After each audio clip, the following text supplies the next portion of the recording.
ইউক্রেনের রাজধানী কিয়েভে রাশিয়ার ড্রোন হামলায় 2 শিশুসহ অন্তত 11 জন আহত হয়েছে। ক্ষতিগ্রস্ত হয়েছে বেশ কয়েকটি আবাসিক ভবন।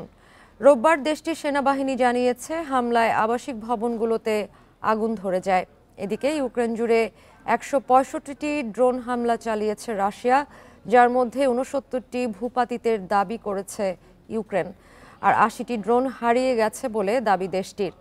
এদিকে দ্বিতীয় বিশ্বযুদ্ধের বিজয় দিবস উপলক্ষে 8 থেকে 10 মে 72 ঘন্টার যুদ্ধবিরতি ঘোষণা করেছেন রুশ প্রেসিডেন্ট ভ্লাদিমির পুতিন।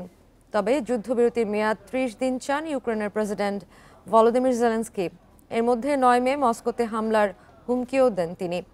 রাশিয়ার নিরাপত্তা পরিষদের ডেপুটি চেয়ারম্যান দিমিত্রি মেদভেদেভ হুঁশিয়ারি দিয়ে বলেছেন, মস্কোতে হামলা হলে কিয়েভের নিরাপত্তার নিশ্চয়তা কেউ দিতে পারবে না।